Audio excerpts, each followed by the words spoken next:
అరే తాత అనుకున్నారా జాకీ చాన్ అనుకున్నారా? Hello, welcome to our YouTube channel Lokesh movie talks. నచ్చల్ పోస్ట్ చేశాను, ఇప్పుడైతే ఎవరైనా చూడకుండా ఖచ్చితంగా చూసేయండి. అండ్ అన్సబ్స్క్రైబ్డ్ ఎక్కువ చూస్తున్నారు, సో ఖచ్చితంగా సబ్స్క్రైబ్ చేసుకోండి. ఎలాగైనా 3K దాటిచ్చేయండి నన్ను, ఓకే? అండ్ వీడియో వస్తే లైక్ చేయండి, షేర్ చేయండి, తప్పకుండా కామెంట్ అనేది చేసేయండి. ఇప్పుడు మనం రివ్యూ చేయబోతున్న మూవీ అయితే టామ్ అండ్ జెర్రీ ఆట ఆరంభమైంది.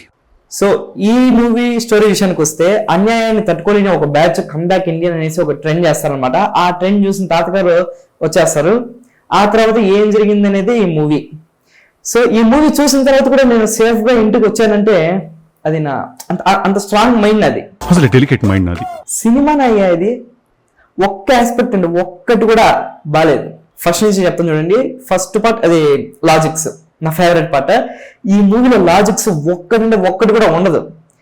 ఎగ్జాంపుల్ చెప్తాను చూడండి. లైక్ వీళ్ళు ట్రైన్ చేస్తారు కదా కమ్బ్యాక్ ఇండియన్ అనేసి, అది ఒక 2-3 days లో అనుకుంటా కొన్ని మిలియన్స్ లోకి వెళ్ళిపోతుంది అనమాట. ట్రెండ్ 400 millions వెళ్ళిపోతుంది. ఇది కూడా నా కంప్లైంట్ కాదు. ఐ మీన్ ప్రీ క్లైమాక్స్ ఇంకో ట్రెండ్ చేస్తారు చూడు, అది దేనికై మించిన వైరల్ అవుతుంది. అంటే అంత కలిగి ఉన్నారు జనాలు. అది వదిలేయండి. ఇంకా మధ్యలో ఒక చేజింగ్ సీన్ ఉంటుంది, మెంటల్ వచ్చేస్తుంది మనకు, అలా ఉంటుంది అనమాట. Next songs రాసుకొచ్చాను. సాంగ్ నేను ఈ మూవీ తమిళ్లో చూసాను అనమాట, ఒరిజినాలిటీ మిస్ అవ్వకూడదని. ఆ ఒరిజినాలిటీ ఎలా ఉందంటే చెప్తాను వినండి. తాత వరారు, ఫేస్బుక్ లో వరారు, 7 మందికి వరారు.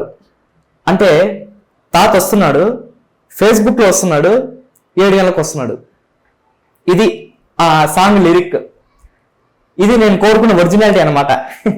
ఇంకా అర్థం చేసుకోండి ఎలా ఉంటుందో ఈ మూవీలో సాంగ్స్ అనేటివి. అండ్ బ్యాక్గ్రౌండ్ మ్యూజిక్ అయితే అస్సలు ఇంపాక్టే ఉండదు.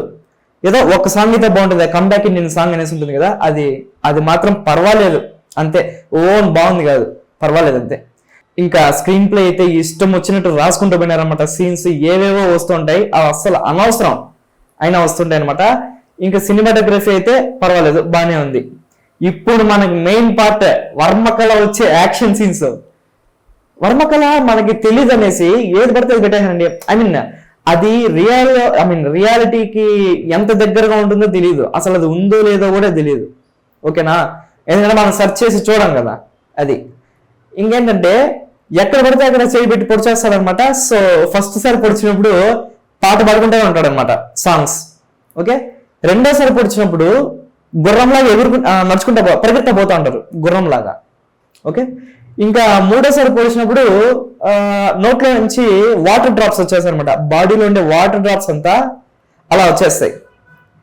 సో మనకు తెలియదు కాబట్టి ఇలా చేస్తున్నారా, లేకపోతే రియాలిటీ కానీ ఇలా ఉంటుందా, అదేమో నాకు డౌట్. మీకేం తెలిసింటే కామెంట్ చేయండి, నేను కూడా చూస్తాను. అండ్ యాక్షన్ సీన్స్ లో ఆ ఫైటింగ్ సీన్ ఒకటి ఉంటుందండి మధ్యలో, ఆ ట్రైలర్లో కూడా ఉంటుంది. అది అందరూ దాంట్లో మన కమల్ హాసన్ తాత కూడా షర్ట్ ఇప్పేస్తారు.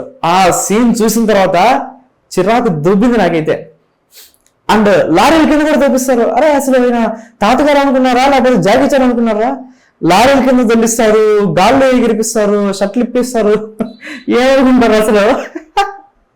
ఇంకా ఎమోషన్ అంటే మనము ఫీల్ అయ్యి కళ్ళ నుంచి నీళ్ళు రావాలా, అంతేగాని మూతి మీద కొట్టించి ఆ నొప్పికి మన కళ్ళ నుంచి నీళ్ళు వస్తుంటే ఎమోషన్ బాగుందా అని అనకూడదు.